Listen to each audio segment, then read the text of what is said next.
Alhamdulillahirabbil alamin wa bihi nasta'in wa ala umuri dunya waddin wassalatu wassalamu ala asrafil anbiya'i wal mursalin sayyidina Muhammadin wa ala alihi washabihi ajma'in, amma ba'du. Yang terhormat Ibu Risma Hikmawati selaku dosen pengampu mata kuliah tafsir beserta teman-teman kelas 3 KPIB yang saya cintai dan yang saya banggakan. Di sini kami dari kelompok 1 akan menjelaskan tentang tafsir pada masa klasik. Baik, di sini saya akan memperkenalkan anggota kelompok 1 mata kuliah tafsir. Yang pertama, Muhizatul Azkinu'ah. Yang kedua, Muhammad Faisal Rahman. Yang ketiga, Muhammad Rizkian Syah Wahid. Yang ketiga, Sarah Halida. Yang terakhir adalah saya sendiri, Salsabila Huniatus Zakia.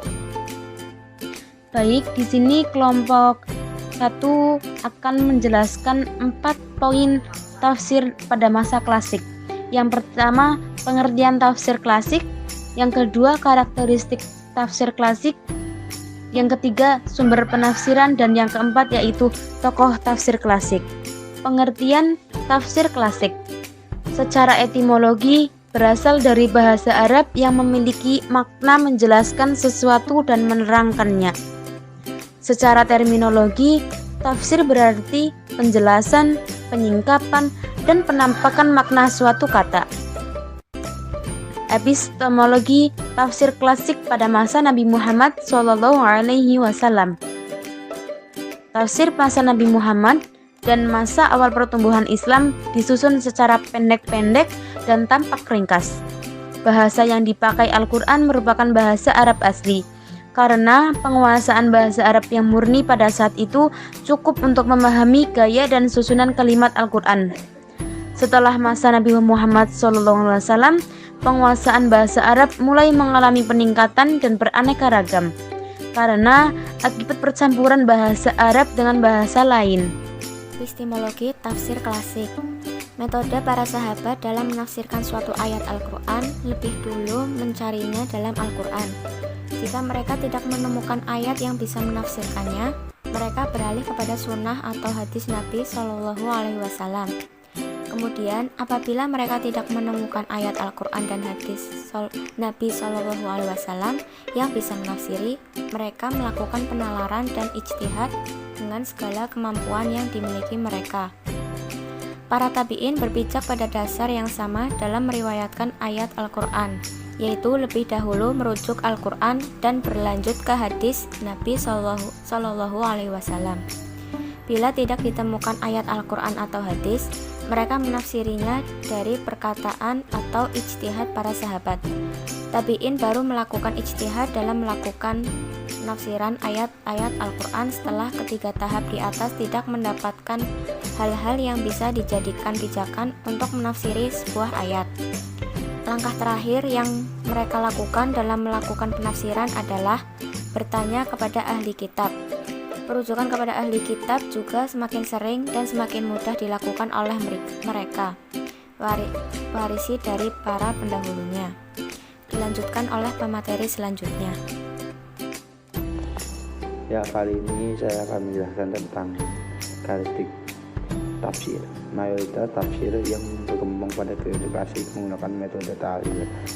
Metode ini adalah metode penafsir dengan penjelasan uraian ayat demi ayat, surat demi surat, sesuai dengan tata urutan mushaf Mani dengan penjelasan yang cukup berperinci. Pada masa ini, penafsiran dan Al-Quran masih bersifat global atau ijmali.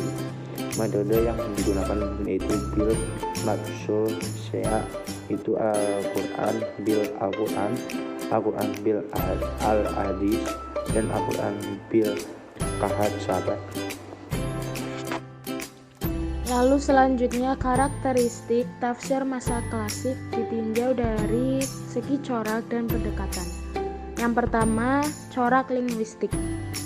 Corak linguistik atau tafsir linguistik adalah tafsir yang dalam menjelaskan ayat-ayat Al-Quran didominasi dengan uraian tentang berbagai aspek kebahasaan daripada pesan pokok dari ayat yang ditafsirkan. Dari sini dapat dilihat bahwa seorang penafsir yang ingin menggunakan corak tafsir bahasa harus menguasai bahasa Al-Quran, yaitu bahasa Arab dengan segala cabang-cabang keilmuannya yang terkait dengan nahwu, balaghah, dan sastranya. Yang kedua, corak fikih. Corak fikih ini memposisikan Al-Quran sebagai sumber hukum Islam atau syariat. Corak tafsir fikih berarti corak tafsir yang diwarnai dengan ayat-ayat hukum. Corak ini secara substansial mengandung masalah-masalah seputar fikih seperti sholat, zakat, puasa, sampai kepada isu-isu kontemporer. Corak tafsir fikih dikenal juga dengan istilah tafsir ayat ahkam yang memuat hukum-hukum tentang fikih, baik wajib, sunnah, makruh, mubah, dan haram. Yang ketiga yaitu corak teologis. Tafsir corak teologis adalah suatu bentuk penafsiran Al-Quran yang lebih banyak mengedepankan tema-tema teologis dibanding pesan-pesan pokok Al-Quran, sebagaimana layaknya diskusi yang dikembangkan dalam literatur ilmu kalam atau teologi Islam. Di antara kitab-kitab tafsir yang bercorak teologi adalah Mafatih Al-Ghaib karangan Fakhr ad-Din Ar-Razi yang bercorak teologi Sunni. Yang keempat yaitu corak sufistik. Corak sufistik sufi ini mengarahkan penafsirannya dengan ilmu tasawuf, sehingga menakwilkan Al-Quran dengan penjelasan yang berbeda dengan kandungan tekstualnya, yakni berupa isyarat-isyarat yang hanya dapat diungkapkan oleh mereka yang sedang menjalankan perjalanan menuju Allah Subhanahu wa Ta'ala atau suluk. Akan tetapi, terdapat kemungkinan untuk menggabungkan antara penafsiran tekstual dan penafsiran isyarat tersebut. Corak tafsir sufi diklasifikasikan menjadi dua bagian, yaitu yang pertama tafsir sufi nazari atau tafsir yang berlandaskan pada teori-teori dan ilmu-ilmu filsafat, dan yang kedua yaitu tafsir sufi ishari yang menafsirkan ayat-ayat Al-Quran tidak sama dengan makna lahir dari ayat-ayat tersebut. Selanjutnya sumber penafsiran tafsir klasik.